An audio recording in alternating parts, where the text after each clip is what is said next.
Los colores, sonidos y sabores de mi tierra son presentados por Miyako Doral, cocina japonesa con un toque peruano. Pollo Graduado, el que más sabe. La Francia Joyería, Hotel Índigo, Miami Brickell. ¿Qué tal? ¿Cómo están? Sean todos bienvenidos a un episodio más de Colores, Sonidos y Sabores de mi tierra. El episodio de hoy tiene una connotación súper especial porque vamos a hablar específicamente o en mayor cantidad de tiempo sobre los sonidos, porque mi invitado se ha encargado desde muy temprana edad a sacarle sonidos a la mandolina. Leonardo Cardoso, ¿qué tal? ¿Cómo estás? Mucho gusto, bienvenido, Manazo. Hermano. Un placer estar aquí contigo y la verdad que me siento bastante privilegiado. No, para mí es un gusto, de verdad, Leonardo, que estés aquí para compartir con nosotros sobre eso, sobre los colores, los sonidos y los sabores. No solamente sobre los sonidos, que es un tema que a ti te atañe o te ocupa mucho porque es a lo que te has dedicado. ¿Cuánto tiempo llevas tocando este instrumento? La mandolina tengo ya como 15 años, 12 años por allí, entre 12 y 15 años.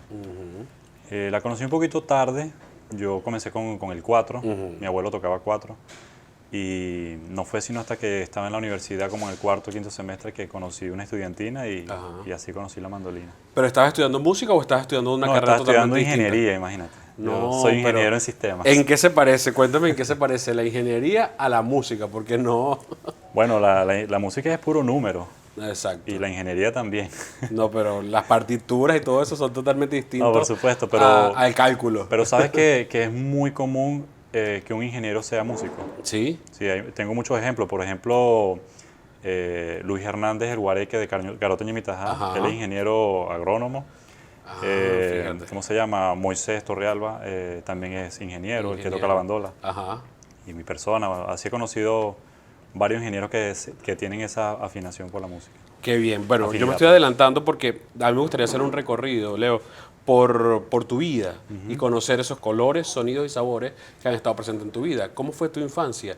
¿Dónde se desarrolló tu infancia en Barquisimeto? Porque naciste en Barquisimeto. Sí. En Barquisimeto yo vivía en la parte norte de Barquisimeto. Ajá. Y bueno, mi interés, o sea, yo me crié en una familia muy grande, muy numerosa, donde creo que desarrollé mucho la creatividad porque imagínate, con tantos primos, familiares, era jugadera. ¿Cuáles eran los juegos esos que hacían cuando estaban chamos? Bueno, cuando yo jugaba, me recuerdo que jugaba mucho metras, canicas le dicen en otros países, el trompo, ese era favorito, y luego el béisbol, que de hecho es mi deporte favorito. Acaban de ganar los Leones del Caracas. Imagínate. No... Bueno, pero ya no llegamos nosotros a la final, así que no importaba quién ganara. Sí. Y bueno, los juegos típicos de Venezuela, que si Pisicorre, el Loco Escondido, Loco Tocando. Loco Tocando, exacto. Y bueno, yo creo que esa infancia me ayudó muchísimo a desarrollar mucha creatividad. Desde temprana edad comencé a dibujar, a interesarme por la música. Mi mamá es cantante, ella cantaba. Y mi abuelo cuatrista. Entonces siempre tenía ese interés hasta que un día crecí lo suficiente para que mi abuelo se interesara a enseñarme y bueno, así comenzó este viaje. El viaje por la música.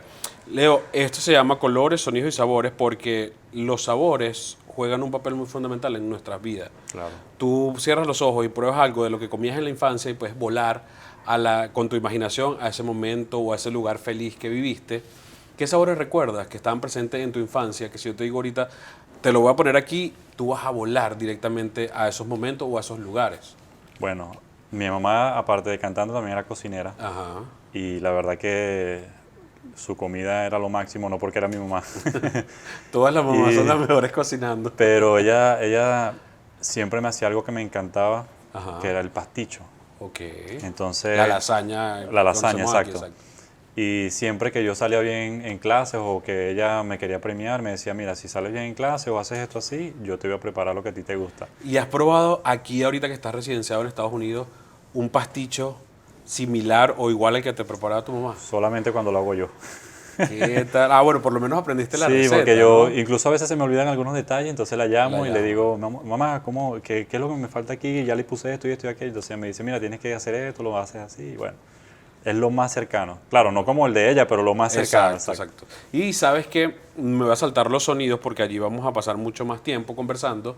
Vamos a hablar sobre los colores. Y yo los colores los relaciono con nuestros artistas plásticos o esos paisajes que tenemos tatuados o grabados en nuestra memoria desde la infancia, nuestra juventud, la adolescencia.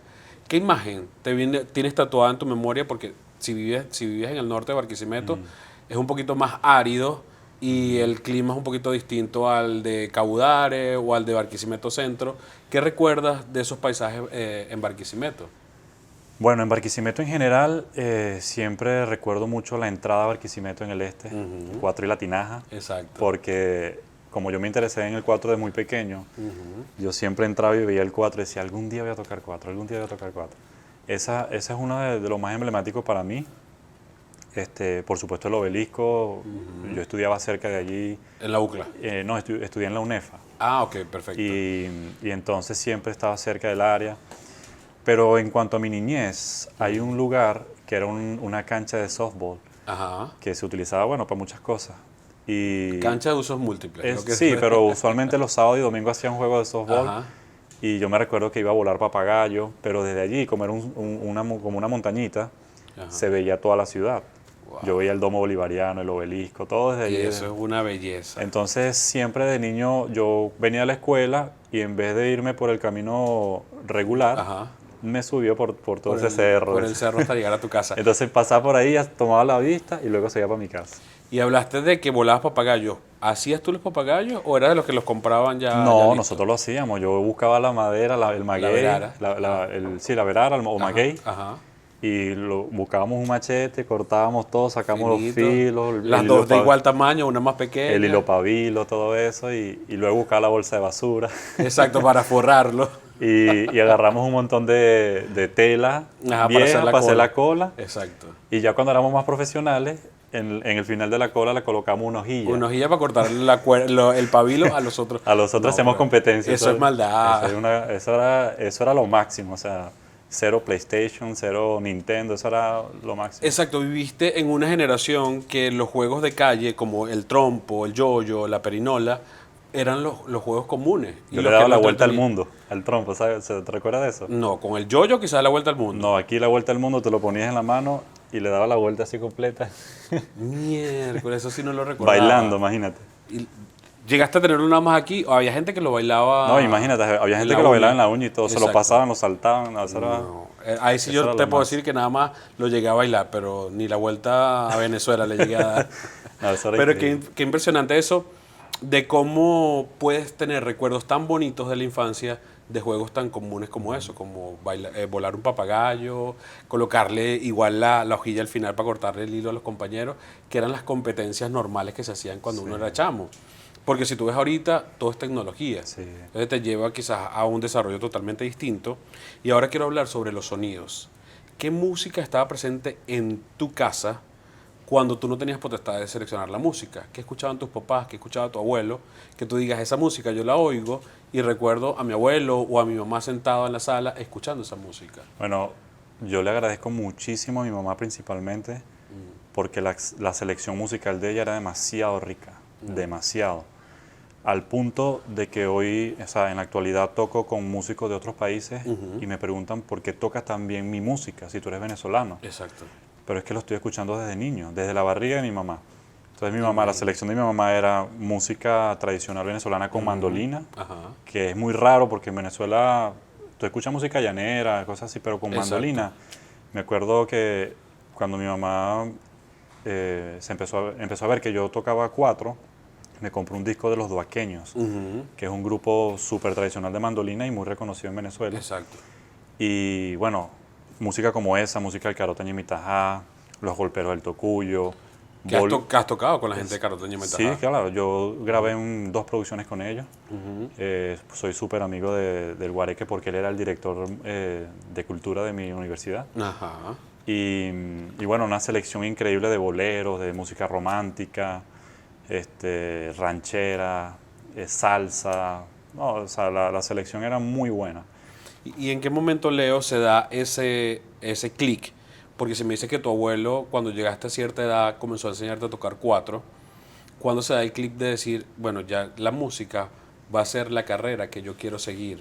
No va a ser la ingeniería, no van a ser los números, los cálculos y tal, todas estas cosas, sino la música, que esa numeración se convierte en sonido y poder cautivar el público. Porque cuando comenzamos la entrevista tocaste algo y uno de los muchachos, Henry, decía que era mejor escuchar la música así que con la voz que incluso con la voz de la persona, y es que el instrumento o la música puede transmitir muchísimo. Claro. ¿Cuándo ocurrió ese momento de decir, a la música es a lo que me quiero dedicar? Bueno, para hacerte un poquito el cuento de cómo entré yo con el cuatro, mi abuelo no tenía mucha paciencia para enseñar. Ajá. De hecho, él tuvo 11 muchachos y a ninguno los enseñó. Bueno, intentó con algunos, pero perdía la paciencia. Ajá. Y entonces en mi escuela una profesora pasó de salón en salón ofreciendo clases de música. Yo me interesé por el cuatro y en un día y medio ya yo estaba tocando un tema. En un día y medio. Con un cuatro de adorno que tenía yo en mi casa, imagínate, eso que colocan así chiquitito. Ajá. Que ni siquiera está afinado ni nada. Las cuerdas eran nylon, pero bruto. Ajá. Exacto. Y yo intenté afinarlo y practiqué. Cuando yo llegué, eso fue un viernes que me enseñó la profesora una cosita ahí. El sábado ya yo estaba tocando algo, el domingo estaba en Figueroa para volver a la escuela y el lunes agarré un cuatro de verdad con la profesora y toqué. ¿Cuál fue la impresión de esa profesora? No, se quedó súper sorprendida. Yo tenía como 7 años. Y entonces ese mismo lunes ella me prestó un cuatro y yo me fui para casa de mi abuela. Y cuando mi abuelo me escuchó tocando cuatro me dice, yo lo voy a enseñar. Entonces él empezó a enseñar. Claro, porque vio el interés que tenías por el instrumento y por la música. Entonces, claro, él me enseña a mí hasta donde pudo. Luego él tuvo una condición médica o física donde no me pudo enseñar más físicamente, solo me monitoreaba lo que yo hacía. Y me decía, no, esto está mal, esto está bien, hazlo así, pero no podía enseñarlo porque tenía... Exacto, no te podía enseñar las posiciones La de capacidad la mano. motora ya no era igual, pues entonces yo seguí tocando, pero como no pude seguir desarrollando o no tuve un encaminamiento correcto a dónde ir, lo dejé como un hobby. Entonces, bueno, fui al liceo, me gradué, luego fui a la universidad y no fue sino hasta el cuarto semestre aproximadamente que conocí esta estudiantina y me di cuenta que se podía hacer música y vivir de ella. Porque el profesor que enseñaba cuatro y mandolina y guitarra, él ya vivía de la música. Ahí yo me enteré lo que era una producción discográfica, una agrupación. Y entonces, aburrido de tocar el cuatro porque los mandolinistas no avanzaban, un día le dije al profesor, me voy. Y me dice, no, para que esperes agarra esta mandolina y sácale algo ahí. Y yo, no, pero es que yo nunca he tocado una mandolina. Entonces me dio la pajuela, me dijo, mira, esto es así, le haces aquí. Porque estoy viendo aquí tu mandolina y tiene 10 cuerdas. Sí, las regulares tienen 8 cuerdas. Ajá. ¿Y esta por qué en específico tiene 10? Esta mandolina tiene 10 cuerdas, es brasileña. Hay un mandolinista muy reconocido, se llama Hamilton de Holanda. Bueno, ya la idea de hacer una mandolina de 10 cuerdas venía desde mucho antes por Jacob Bandolin, que también es brasileño. Y básicamente Hamilton de Holanda la popularizó, la catapultó. Okay. Y en Venezuela también se hizo muy famoso porque fue trending, pues. Entonces, bueno, me interesé en la mandolina de 10 cuerdas y comencé a tocarla ya después de cierto tiempo. ¿Y fue difícil pasar de 4 cuerdas a 8 al principio? Sí, y evidentemente después a 10? tienes más recursos, pero tienes más compromiso también. De hecho, el tema que toqué al principio es un tema para mandolina solista, basado en que tengo los recursos para que suene bien acompañadito. ¿Me entiendes? Exacto. Entonces, bueno, con el tema de la mandolina me salí del salón empecé por oído a sacar lo que yo escuchaba que están sacando los muchachos, y como en media hora monté como 3 temas que ellos tenían 3 meses pariendo. Pero es algo entonces que viene innato en ti, o sea, Sí, lo de la música, tengo quizás sea por herencia Claro. de tu abuelo o de tu mamá de ponerte música desde que eras chamo. Sí.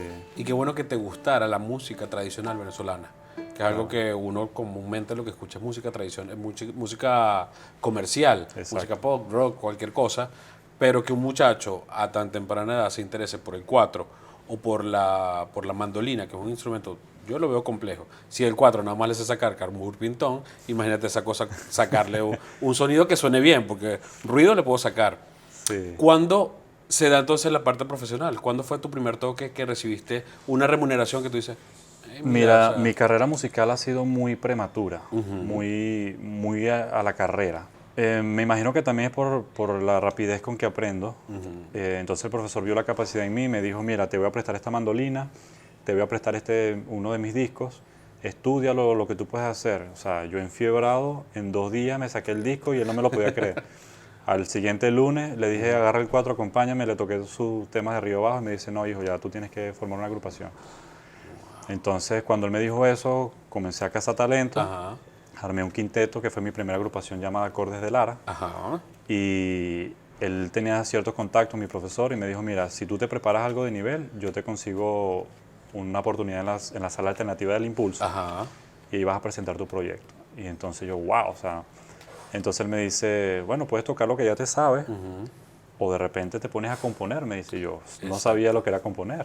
Sí, para quienes no saben, la sala alternativa Juan Carmona en el diario El Impulso era una sala que en uno de los periódicos más importantes del estado Lara se presentaban espectáculos culturales Sí. o exposiciones y era un lugar muy común ver gente ir a disfrutar eso, por lo menos Sí, lo que tú hacías, la todos los música. domingos. O sea, Exacto. era muy, muy bueno. Es un espacio que yo extraño muchísimo, por cierto. Y bueno, entonces pasaron como 2 meses y en 2 meses compuse mis primeros 14 temas. Ujú. Y entonces hice la presentación con esta agrupación Acordes de Lara. Y entonces ya luego de allí comenzó la carrera para tener mi primera producción discográfica que se llamó Se Reventó la Cuerda, porque Ok. se me reventaba mucho la cuerda al principio. Fue muy creativa el nombre. Entonces, allí comenzó la carrera, comenzaron a salir presentaciones pagas, viajes, y ahí yo dije, no, yo puedo vivir de la música. De hecho, vivo de la música, pero en Venezuela se logró mucho más estable, de cierta forma. Y básicamente terminé mi carrera de ingeniería por un compromiso con mi mamá de complacerla también y darle esa satisfacción. Y porque me parecía también un poco tonto abandonar lo que yo había logrado. Y de hecho sí me gustaba la ingeniería. Yo ejercí la ingeniería como 2 meses solamente. La pasantía.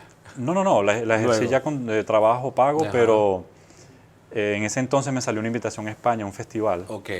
Y mi jefe me puso en 3 y 2, me dice, ok, yo te voy a dejar que vayas a España, pero cuando regresas decide la música o la ingeniería. No, Y cuando yo vi el dinero que hice en España, yo dije, la música. la música. No, y qué bueno, porque por lo general cuando he entrevistado a artistas, a músicos o a actores, siempre les decían, ok, dedícate a eso, pero búscate un trabajo serio aparte. Es típico, sí. Porque antes no se creía que un músico pudiese vivir de su talento. Sí. Y fíjate, tú lo has demostrado.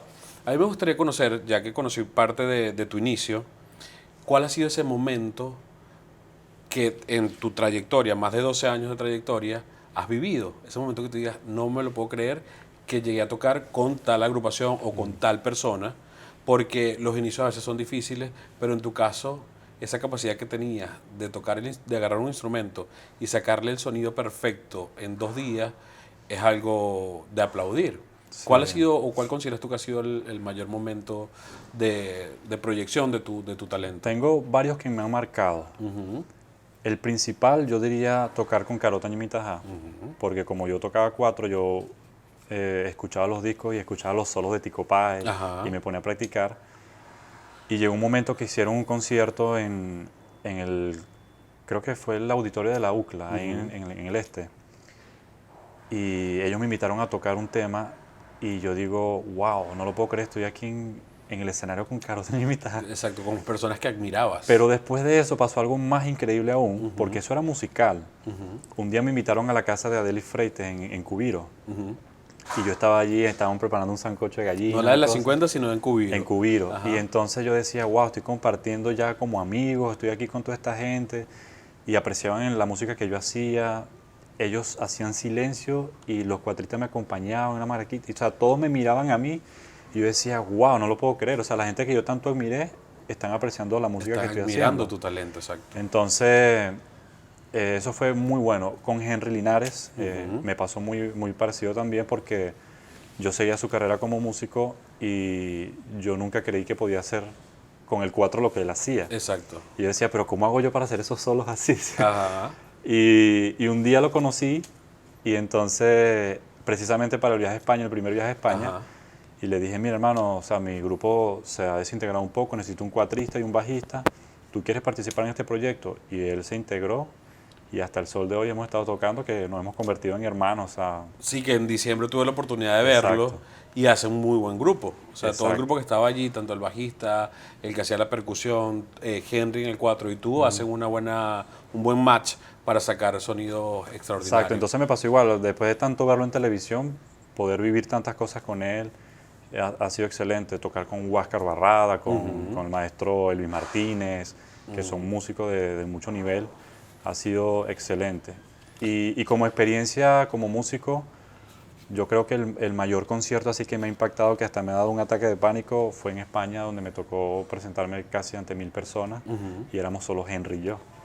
Entonces, imagínate, era un compromiso tremendo. Yo era un Total, pollito, o sea, exacto. yo cuando ¿Eso, estaba... ¿Eso hace cuánto tiempo? Eso fue en el 2013.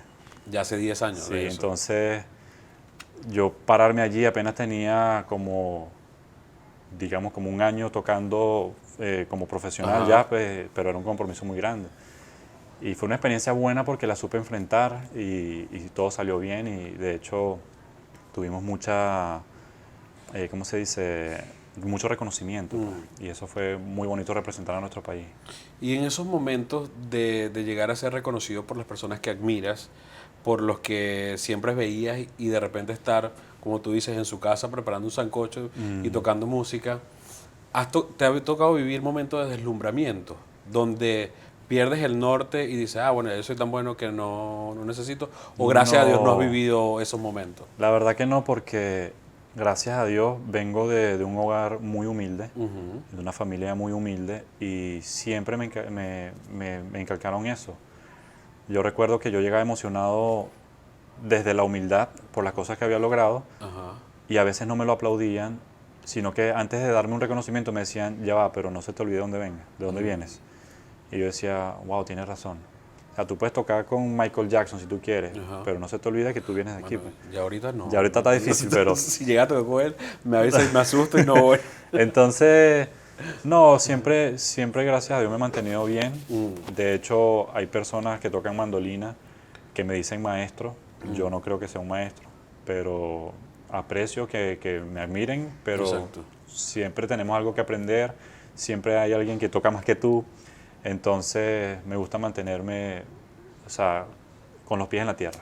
Sabes que una de las filosofías de vida que yo mantengo, que yo conozco, es que cuando tú tienes un talento y tú lo viertes en otro, estás creando la capacidad de poder recibir más para aprender más. Por supuesto, sí. ¿Tú has hecho eso? ¿Tienes personas a Sí. quienes les enseñes el talento que tú tienes? Porque la virtud con la que naciste, de conocer el instrumento y sacarle el sonido perfecto en tan poco tiempo, quizás no lo puedes transmitir porque naciste con eso. Sí.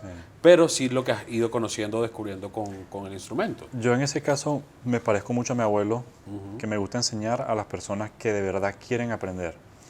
Yo he dado clases como profesor, de hecho en Venezuela di clases con el sistema de orquestas y me parecía bonito, pero no todo el mundo estaba interesado. Y he llegado a un punto donde he dado clases particulares, pagas, y he llegado al punto donde prefiero no cobrarle a la persona cuando me doy cuenta que de verdad tiene un interés. ¿Y cómo reconoces ese interés?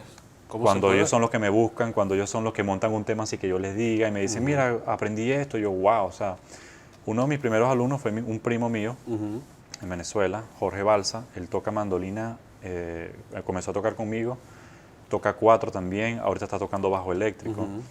Y al principio yo veía la capacidad que él tenía, me ponía molesto con él porque tenía mucha capacidad Ajá. para no tener el interés, Exacto. hasta que luego comenzó a desarrollar el interés e incluso le regalé una mandolina y y tuve alumnos también en el barrio donde yo vivía. Iban a mi casa todas las noches, yo les enseñaba. Y llegaba un punto que yo no les cobraba. Les decía, vengan, yo los enseño. Claro, porque veías veía que ese valía la interés pena. genuino, exacto. Exacto. Entonces, sí tengo, gracias a Dios tuve esa oportunidad de enseñar y es bonito cuando aprecian. Si yo te pregunto que nos regales o que nos toques en tu mandolina un tema que te recuerde esos inicios, esos primeros sonidos que llegaste a sacarle a ese instrumento o que llegaste a tocar con el 4. ¿A qué sonaría ese momento? Bueno, hay un tema que me gusta muchísimo de Caro Toño y Mitajá, por supuesto, que se llama Acidito. Ajá. Y yo le hice un pequeño arreglo. Usualmente una mandolina de 8 cuerdas sonaría algo así.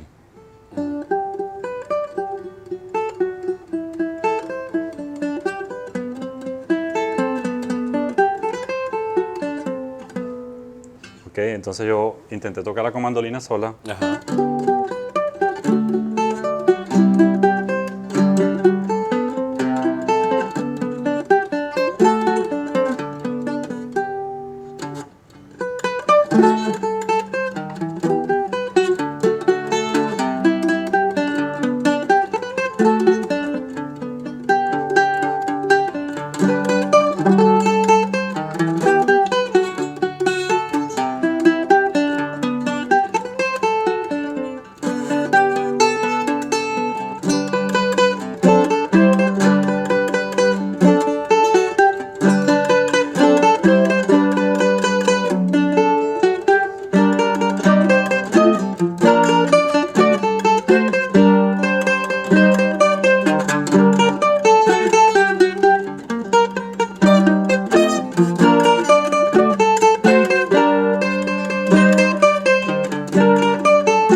Wow, suena muy bien, suena muy bien. Y Acidito. aquí me estás dando una lección porque yo trabajé por mucho tiempo en el circuito de éxitos en Barquisimeto y esta canción la poníamos mucho, pero no recordaba que era de Caro Toño y Mitajá. La Deli Freite, claro. Exacto, pero se la escuchaba a Aquiles. Es que la grabó. Esa música, o sea, se popularizó muchísimo. Cecilia Todd también Ajá. la grabó. Y bueno, muchos artistas reconocidos se enamoraron de ese tema y se ha hecho prácticamente un himno. Es que es un temazo, de verdad. ¿Qué significa para ti, Leo, un muchacho del norte de Barquisimeto que aprendió música con su abuelo y que poco a poco se fue abriendo paso él solo?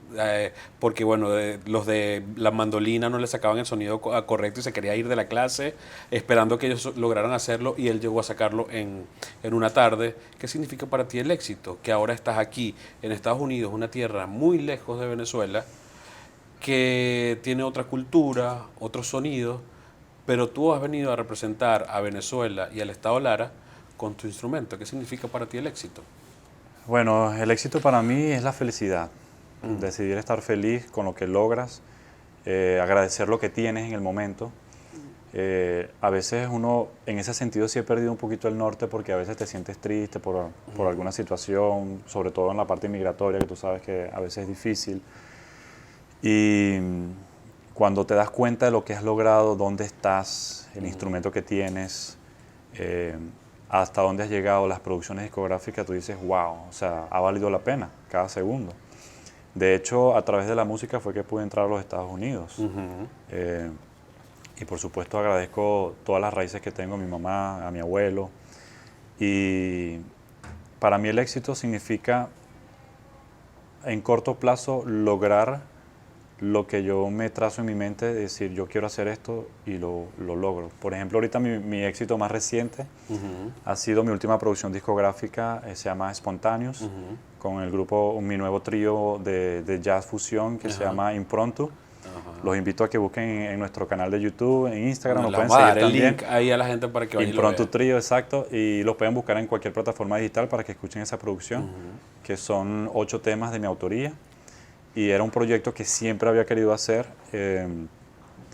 mostrando mi música, porque a pesar de que vengo de una raíz muy tradicional, me ha tocado explorar otros géneros. Sobre todo, yo viví en Indiana 5 años y me tocó hacer música con muchos americanos, mexicanos, chilenos. Y Entonces, también hiciste jazz en exacto. En Barquisimeto En y Venezuela todo, hice un sí. poco de jazz, sí, pero aquí he hecho un poco más.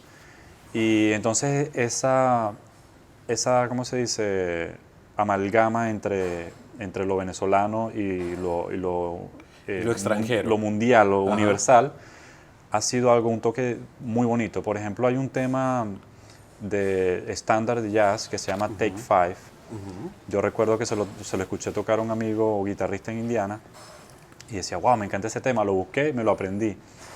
Pero como buen venezolano no pude evitar agregarle, tú sabes, Ese sabor. ese sabor venezolano y le agregué un jalado de pajarillo. Ajá. Y luego tuve la oportunidad de conocer a este muchacho, porque yo lo había visto por internet, y cuando lo conozco le dije, ¿podemos tocar Take Five? Y me dice, yeah, let's do it. Y comenzamos a tocar y yo no hice nada, yo lo toqué original. Ajá. Cuando volvimos a la segunda vuelta le hago eso y me dice, wow, él dejó de tocar, agarró el teléfono y me dice, vuelve a hacerlo por favor. ¿Qué tal? Me grabó y lo subió en sus redes sociales y bueno, desde ahí hicimos match y empezamos a tocar. Y entonces es bien interesante cómo ese sabor venezolano puede hacer una diferencia en cualquier otro género. Exacto, meterle ese toquecito o ese ingrediente adicional que no tenía. Y conociendo los inicios, esos momentos altos o picos altos de tu trayectoria al conocer a quienes admirabas y todo, si yo te pregunto, ¿cuál es el destino? ¿El próximo, el cercano o el que más deseas llegar? Porque tener un Grammy puede ser un gran, no simplemente un premio, sino un gran reconocimiento al trabajo que puedes estar haciendo. ¿Hacia dónde ves tú? ¿Cuál es el destino al que quieres llegar? Yo digo que todas esas posibilidades están, sobre todo si estás activo en la música. Así que las premiaciones no me quitan el sueño. Evidentemente sería genial. Yo creo que mi destino o el final, por así decirlo, sería dejar una huella. Bien sea con mi música, que de hecho hay muchas personas que ya están tocando mi música, he compartido mis partituras y eso es una satisfacción muy grande. Eso para mí sería más importante que un premio. Porque yo me gano un premio y me muero mañana, el premio queda allí. Exacto. Pero la música transciende. Exacto. Entonces para mí eso sería como que mi mayor logro como músico. Y hablando de eso, que estás diciendo que los reconocimientos, como tú muy bien lo dices, es cierto, se quedan porque uno se va. Claro. Como llegó, uno se va, tal cual. ¿Cómo te gustaría que fuese ser recordado cuando ya no estés en este mundo? Como músico-compositor. Que digan, este era Leonardo y esta era su forma de expresar lo que tenía en su cabeza. Y así como yo trato de entender los autores, digo, wow, ¿por qué hizo esta nota aquí? ¿Por qué metió este acorde? ¿O por qué hizo este cambio de ritmo? Que te estudien. Me gustaría que me recuerden y digan, mira, este tema era de Leonardo y él sonaba así. Qué bien. O él era tal persona. O sea, yo digo que la huella que uno deja es lo que más, la esencia es lo que más importa, creo yo. Exacto. Si yo te pido, Leonardo, que con la mandolina, siempre tengo el error entre la bandolina y la mandolina, toques un tema que suena a esperanza, a esa esperanza que añoramos todos los que hemos salido de Venezuela por una u otra razón, bien sea por el tema político, por un tema económico o por simplemente buscar nuevas o mejores oportunidades. Pero yo siempre sueño o pienso en ese reencuentro, de volver a nuestra tierra, de volver a esa entrada de Barquisimeto, donde decía, bienvenido a Barquisimeto, la tierra de mis amores. Ese es Barquisimeto para mí, esa entrada que tú dijiste de Barquisimeto, con el 4, la tinaja y el cardenalito, donde se vendían los mejores helados y donde estaba una pajarera gigante que cubría un árbol y habían pájaros de todo tipo. Eso es Barquisimeto. ¿Y a qué sonaría la esperanza para ti, Leo? Bueno, cuando yo compongo soy muy sentimental y muchas de las composiciones que he tenido ha sido esa añoranza por mi familia y por mi tierra. Así que voy a hacer como un pequeño mix de lo que a mí me atrae de Venezuela o esa esperanza que tú mencionas. Voy a hacer un pedacito de un tema mío y luego música venezolana. A ver.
Muy bien.